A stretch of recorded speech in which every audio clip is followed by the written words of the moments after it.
Episode start होता है और हम सिंजी को देखते हैं जो कि अपने काम पर आई होती है, जहाँ उसका असिस्टेंट डोंग डोंग उससे बोलता है कि आप चिंता मत करें, सब कुछ ठीक हो जाएगा। तभी सिंजी उससे बोलती है कि मुझे आजकल बुरे सपने आ रहे हैं, कहीं ऐसा ना हो जैसे मेन लीड एक्ट्रेसेस के साथ होता है कि एक्सीडेंट के बाद मेरे साथ कुछ और भी बुरा हो। तो उसका असिस्टेंट डोंग डोंग बोलता है कि वो तो मेन लीड एक्ट्रेसेस के साथ होता है, पर आप तो सेकंड फीमेल लीड हो। उसकी ये बात सुनकर सिंजी को और भी गुस्सा आने लगता है। तभी वो दोनों बातें कर ही रहे होते हैं, तभी वहाँ पे जो सबसे पॉपुलर एक्ट्रेस होती है जूवन, वो वहाँ पर आती है और उसका बॉडीगार्ड डोंग डोंग को बाहर करके गेट बंद कर देता है। वही दो एक्ट्रेसेस बाहर होती है, वो बोलते हैं कि मतलब वो अफवाह सही है कि इन दोनों में बिल्कुल भी नहीं बनती है, क्योंकि जूवन हमेशा मेन लीड एक्ट्रेस होती है और सिंजी को हमेशा सेकंड फीमेल लीड का ही रोल मिलता है और इसलिए उन दोनों के बीच बिल्कुल नहीं बनती है। पर हम रूम के अंदर देखते हैं कि वो दोनों असल में बहुत अच्छे दोस्त होते हैं और वो एक दूसरे को बहुत ही ज्यादा पसंद करते हैं। तो वो सिंजी से बोलती है कि तुम्हारे साथ तो बहुत ही बुरा बुरा हो रहा है, पहले तुम्हारा प्रपोजल रिजेक्ट हो गया और दूसरा तुम्हारा एक्सीडेंट भी हो गया। तुम चलो मेरे मास्टर के पास, वह तुम्हें देखकर तुम्हारी किस्मत के बारे में बताएंगे। असल में वो मास्टर फॉर्चून बताते थे, भविष्य के बारे में बताते थे और जोवन सिंजी को उन मास्टर के पास लेकर जाती है, जहाँ मास्टर सिंजी को देख के बोलते हैं कि तुम तो बहुत ही अनलकी गर्ल हो और तुम्हारी डेस्टिनी तभी चेंज हो सकती है जब कोई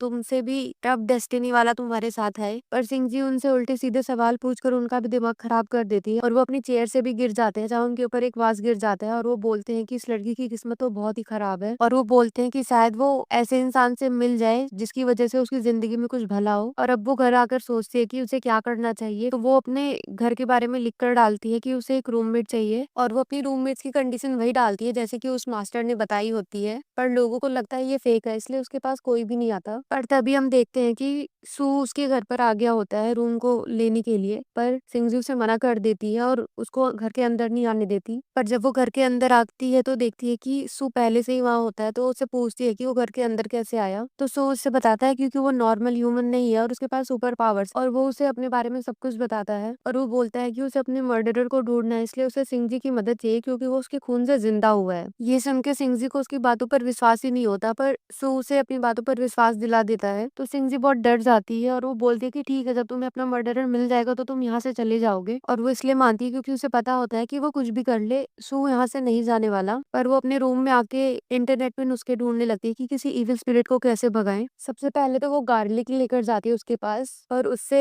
कुछ असर नहीं पड़ता सू पर। दूसरी बारी वो उसके पास एक लकड़ी की तलवार लेकर आती है और उसपे कुछ मंत्र वंत्र बोलने लगती है, पर उसका भी कुछ असर नहीं होता सू पर। और उसके बाद वो उसके पास टब में कुछ पानी भर के लेकर जाती है, पर वो उसको कुछ कर पाती है इससे पहले वो खुद ही गिर जाती है और इन सबसे उसको कुछ फर्क नहीं पड़ता। दूसरी तरफ हम सू को देखते हैं जो कि एक लाइब्रेरी में जाता है, जो कि कुछ न कुछ पता कर रहा होता है और वो हर कोशिश कर रहा होता है जिससे उसको अपने मर्डर के बारे में कोई क्लू मिल सके। दूसरी तरफ हम एक आदमी को देखते हैं जो कि अपने बॉस को सू के बारे में बता रहा होता है और वो बोलते हैं कि जैसे कि आपने प्रेडिक्ट किया था, इसी नाम का एक आदमी ब्लैक मार्केट गया था और उसने एक आइडेंटिटी बनवाई है इसी सेम नाम से। तो वो आदमी बोलता है कि मुझे पता था कि वो यही करेगा, पर वो इस बारी मुझसे नहीं बच पाएगा। और फिर वो उस आदमी से पूछता है कि सू लाइब्रेरी के अलावा किसी और जगह पे गया? तो उसका असिस्टेंट उससे बोलता है कि हाँ, वो इस समय सिंगजी के घर पे रह रहा है। दूसरी तरफ हम जुआंग को देखते हैं जो कि एक सीईओ के साथ होती है, जो कि बिजनेस की वजह से फेक एंगेजमेंट किए हुए होते हैं। दरअसल वो दोनों बिजनेस की वजह से एंगेज्ड होने का नाटक कर रहे होते हैं, पर वो एक्चुअल में बहुत अच्छे दोस्त होते हैं और ये दोनों लोगों को दिखाने के लिए साथ में डिनर करने भी जाते हैं। दूसरी तरफ हम सू को देखते हैं जो कि हमेशा की तरह लाइब्रेरी में जा रहा होता है कुछ ना कुछ पता करने।